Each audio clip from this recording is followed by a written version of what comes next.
MOZA just became an official partner of Gran Turismo, the biggest console racing series on Earth. There's one small problem with that. Not a single piece of MOZA hardware works on a PlayStation. None of it.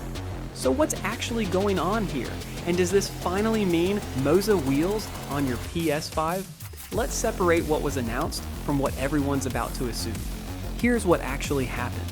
From August 15th, Round 2 of the 2026 Gran Turismo World Series, MOZA becomes an official partner. Their branding runs throughout the official broadcast. And Polyphony Digital, the studio behind Gran Turismo, is working with MOZA on a Gran Turismo branded steering wheel with native support for Gran Turismo 7. That's the confirmed part. Now the part everyone actually cares about. Buried in that announcement is a single line that changes things. MOZA is, quote, working toward its first officially licensed PlayStation racing products. Read that carefully, because it's the whole story. MOZA, a brand that has been locked out of PlayStation its entire existence, is finally building hardware for it. To understand why that's a big deal, you need to know why MOZA was never on PlayStation to begin with.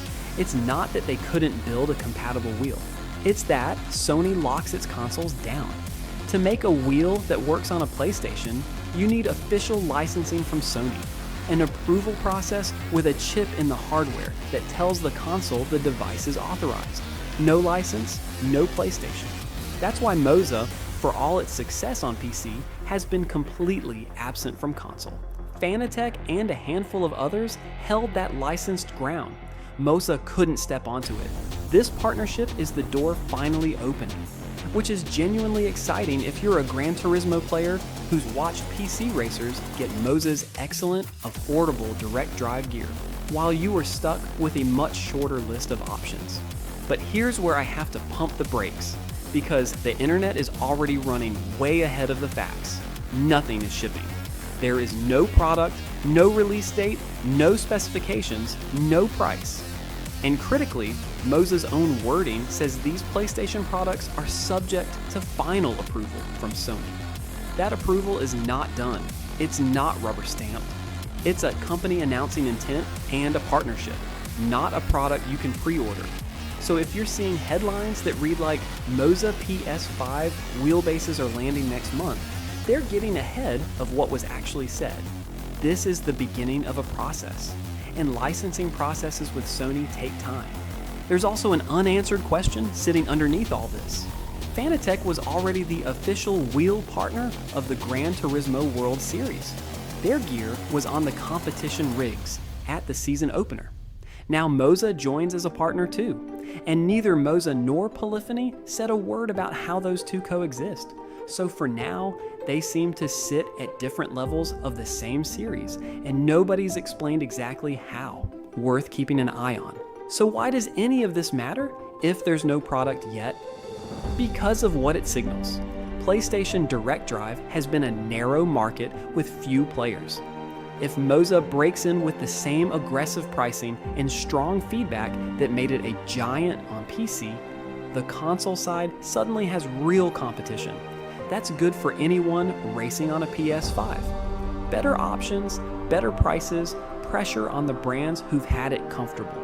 The partnership itself doesn't hand you that, but it's the clearest sign yet that it's coming. And there's a lovely detail in how this came together.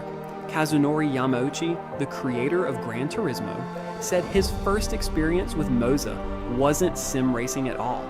It was their camera gimbals. Because MOZA's parent company started in camera stabilization before pivoting to sim racing in 2021. And a gimbal and a force feedback wheel are, underneath, the same problem: precise control of an electric motor. Yamauchi said he'd had his eye on MOZA's motor technology for years because of it. That's not a throwaway quote. That's the head of the biggest console racing franchise saying he sought these people out. So, the honest verdict. This is not MOZA on PlayStation. Not yet. It's a marketing partnership and a public statement of intent, with a licensed product still in development and still needing Sony's sign-off. But it's the strongest signal we've had that MOZA is finally coming to console. And if it lands, the PlayStation sim racing market gets a lot more interesting. Don't pre-order anything yet. There's nothing to pre-order. Just know the direction is now set, and the door that was locked for years is starting to move.